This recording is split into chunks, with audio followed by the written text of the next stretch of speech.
Welcome to your 5 days of dystopian Christmas stories with me, your truth detective, Stephanie Lee.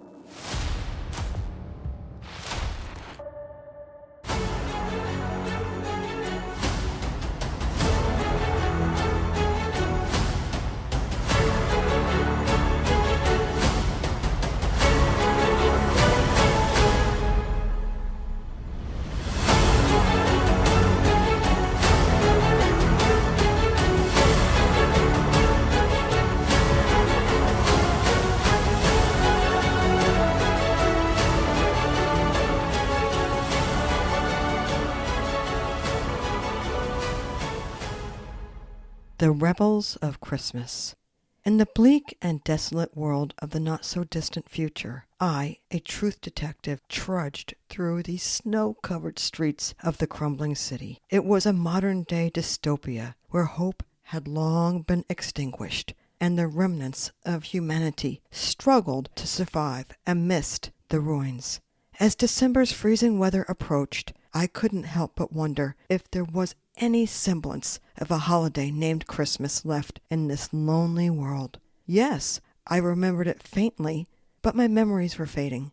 I had heard stories from the older generation, my parents, my grandparents, tales of traditional celebrations filled with laughter, joy, love, and togetherness with family and friends. But in this dark reality, it seemed impossible to imagine such a thing nowadays. Determined to find answers, I embarked on a quest to uncover the truth, go down the rabbit hole, and find fact-based evidence about this so-called holiday named Christmas. To my surprise, my investigation led me to a hidden underground network, a group of rebels who clung to the memories of a beautiful past. These rebels fought to preserve the spirit of Christmas, no matter what. Guided by a mysterious informant named Holly, I delved deeper into the secrets of this underground and rather traditional society of yesteryear. I discovered that, against all odds, Christmas still existed, albeit in a different form. The rebels had managed to salvage fragments of the holiday, adapting it to their harsh reality.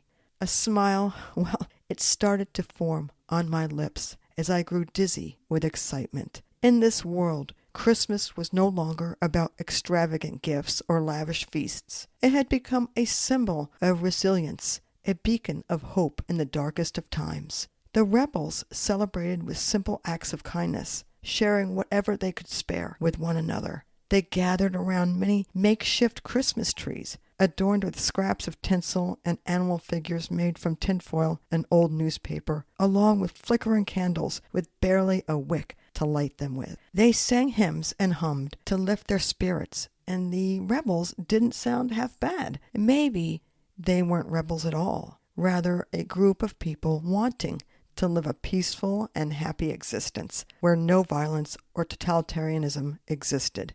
As I immersed myself in this newfound community, I witnessed the power of Christmas to unite people, even in the face of despair.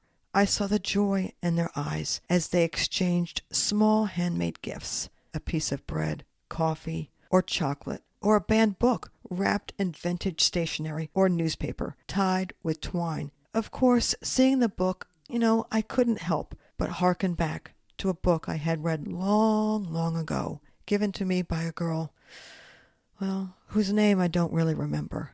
1984, that was the book. The story in the book 1984 seemed eerily familiar with the scene I witnessed at this very moment. These books stood as a lesson to fight against dictatorship, a warning to not let happen what had indeed happened.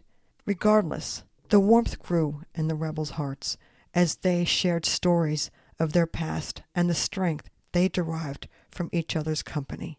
But not everyone embraced holidays of any kind. No. The ruling regime, led by the tyrannical globalists, saw the rebels' celebration as a threat to their control. They sought to extinguish their flicker of hope, deeming it dangerous to their oppressive regime. I found myself having newfound faith in the power of Christmas as I witnessed the regime's brutality firsthand. I found an overwhelming goodness in my heart, and so it was. I joined forces with the rebels, using their highly effective skills, as we outsmarted the regime and protected the fragile remnants of Christmas. Together, we all organized a grand celebration, inviting the people of the city to join us in reclaiming the spirit of the holiday. The younger ones, well, they had no idea what Christmas was. All they had witnessed was control, dictatorship, and a desolate world where there was no goodness of any kind.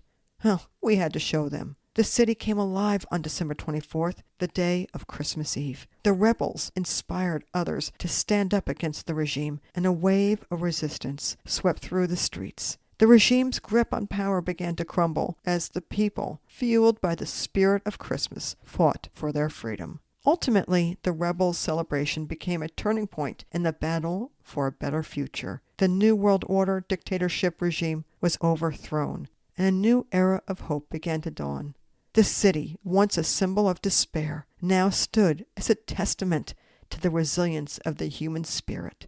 I looked upon the joyous faces of the people I had fought alongside, the rebels. I realized that Christmas, even in a dystopian world, had the power to bring people together and ignite the flames of change. And in that moment, that very moment, I knew that the spirit of Christmas would endure no matter the circumstances. This was indeed a turning point. There would be no more hiding in the shadows. We now will forever celebrate. It's the most wonderful time of the year.